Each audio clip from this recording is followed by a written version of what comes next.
Welcome to today's global news update. Supreme Court blocks Trump's attempt to remove Federal Reserve Governor. 5 people killed in shooting outside Youth Welfare Center in Germany. Venezuela earthquake death toll climbs as rescue efforts wind down.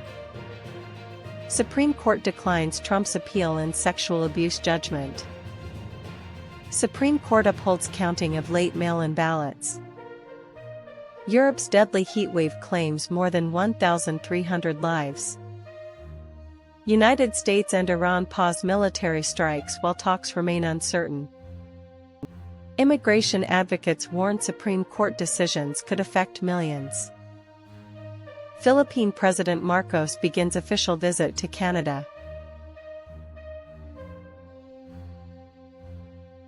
The U.S. Supreme Court has rejected an effort by Donald Trump to dismiss Federal Reserve Governor Lisa Cook before the end of her appointed term.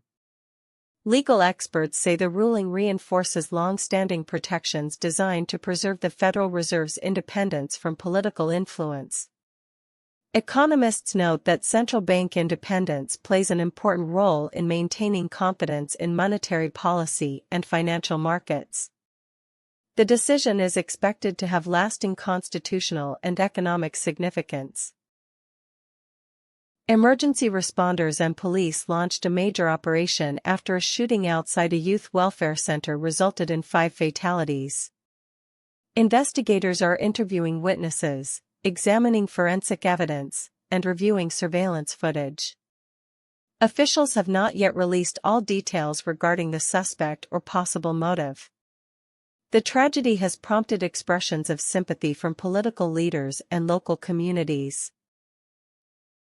Authorities say more than 1,450 people have now died following the powerful earthquakes that struck Venezuela.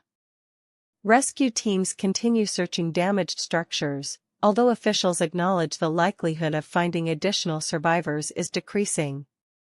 Humanitarian organizations remain focused on providing emergency shelter, medical assistance, food, and clean water to affected communities. Recovery and reconstruction efforts are expected to continue for months. The Supreme Court declined to review Donald Trump's challenge to a multimillion-dollar civil judgment related to a sexual abuse case. By refusing the appeal, the court allows the existing judgment to remain in effect. Legal analysts say the decision concludes one avenue of appeal while leaving the underlying ruling unchanged. The case continues to receive significant public and political attention. The Supreme Court ruled that eligible mail-in ballots arriving after Election Day under existing state rules may continue to be counted. Supporters argue the decision protects voting access, while critics contend stricter deadlines are necessary to strengthen election integrity.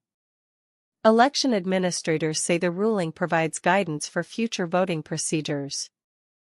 The decision is expected to influence election law discussions across the United States.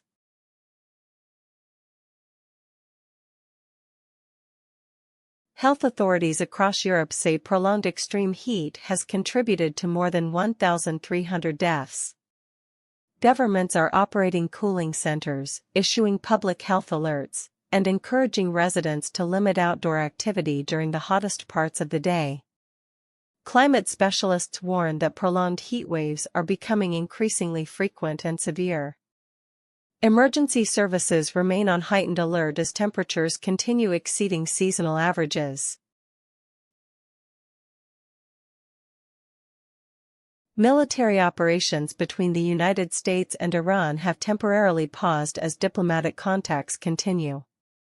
However, officials from both countries remain divided over the framework and timing of future negotiations. International leaders are encouraging continued dialogue to prevent renewed conflict. Analysts say the coming days will be critical in determining whether the pause develops into a lasting agreement. Immigration experts and advocacy groups argue that recent Supreme Court rulings could significantly affect migrants relying on existing legal protections in the United States. Critics warn that changes to immigration policies may increase uncertainty for families, employers, and communities. Supporters of the rulings maintain they reinforce executive authority and existing immigration laws. The debate is expected to remain central to national immigration discussions. President Ferdinand Marcos Jr. has begun an official visit to Canada aimed at strengthening diplomatic and economic relations between the two countries. Meetings are expected to cover trade, defense cooperation, investment opportunities, labor mobility, and regional security issues. The visit reflects growing ties between Canada and the Philippines across multiple sectors. Government officials anticipate several bilateral agreements and joint announcements.